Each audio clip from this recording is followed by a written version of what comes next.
Salam, hər vaxtınız xeyir olsun. Mən Günay Əmrahova, ürək və damar cərrahı. Bugün mən sizə ürək əməliyyatından sonraki reabilitasiya və həyat tərzində hansı dəyişikliklər olmalıdır, bu barədə məlumat verəcəm.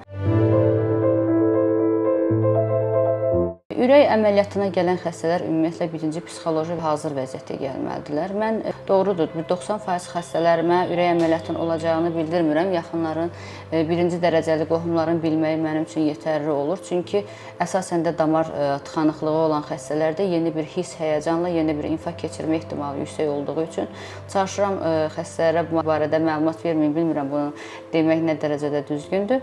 Amma əsas odur xəstəyə yaxınları bilir və məlumatda olur. Lakin bəzi xəstələr olur ki, tam adekvat şəkildə əməliyyat olacağını bilirlər və o psixologiya ilə müraciət edirlər. Ürək əməliyyatı keçirmiş xəstələrin ilk həftəsi reanimasyon dövr və stasionar dövrdür ki, bu dövrdə belə biz xəstələri hərəkətləndiririk, aktivləşdiririk.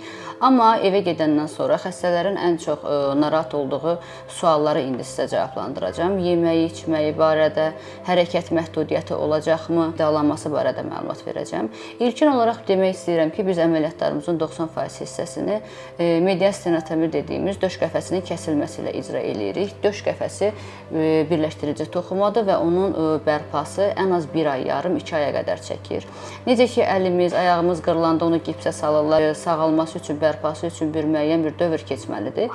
Eyni məntiqlə döş qəfəsinin bərpası da ən az bir 2 aya qədər çəkən bir mərhələdir. Ona görə də əməliyyat olunan xəstələrin demək olar ki, hamısı korsetdən istifadə etməlidir, döş qəfəsi korsetindən. Mən hətta xəstələrimə deyirəm, gecə-gündüz belə çıxartmayasınız onu. Askırma, öskürmə zamanı mütləq korset əyində olmalıdır və hətta balaca yastıqlardan da istifadə edərək döş qəfəsini sıxmaqla döş qəfəsinin tamlığını tam əmin olmalıdırlar bu xəstələr. Hərəkət məhdudiyyəti, elə bilirlər ki, ürək əməliyyatından sonra ümumiyyətlə uzun müddət hərəkətsiz qalmalıdırlar, elə deyil. Biz hətta reanimasyon dövrün ilkin sutkasından sonra belə xəstələri aktivləşdiririk. Çünki xəstə aktivləşdikcə onun reabilitasiyası daha sürətlənir, qan dövranı yaxşı olur. Hərəkət elədikcə bağırsaq peristaltikası da artdığından defekasiya aktı normallaşır, beyin qan dövranı düzəlir. İkinci məsələ qidalanma məsələsidir. Ümumiyyətlə ciddi bir pəhriz eləmirik, lakin xəstələrimiz ürək damar xəstəlikləri ilə müraciət ediblərsə, adətən ya şəkər xəstəsi olurlar, ya yüksək hipertenziyalı, təzyiqi yüksək olan xəstələr olur. Ona görə də bunlarda nisbətən biraz pəhrizə diqqət eləməlidirlər. Pəhriz dediyim, yəni 1 ay, 2 ay müddətində deyil, bir ömür demək olar ki, sağlam qidaya keçməlidir bu xəstələr. Duzdan çox istifadə eləməməlidir, bitki yağlarından, quru yağlardan istifadə eləməlidirlər. Heyvani mənşəli bəş yağlardan istifadə eləməsələr daha məsləhətlidir. Əməliyyatdan sonraki dövrdə qidalanma vərdişlərində də bir dəyişiklik olmalıdır. Yəni əməliyyatdan öncəki qida vərdişləri ilə yeni həyata başlaya bilmərik. Niyə?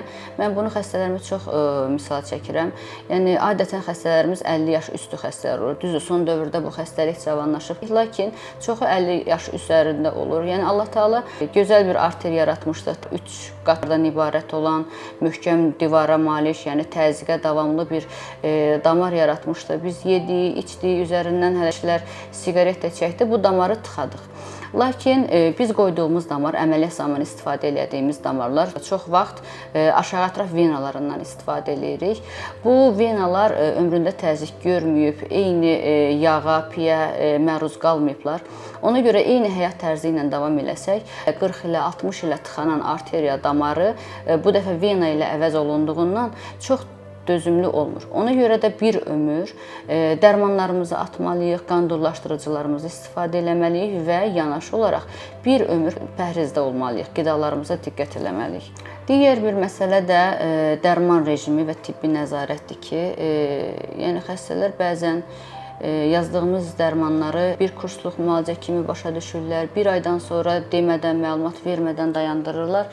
Olmaz. Çünki biz sizə yazdığımız dərmanlar qan durlaşdırıcılardır. Çox hallarda xolesterin əleyhinə dərmanlardır ki, bunlar ömürlük olan dərmanlardır.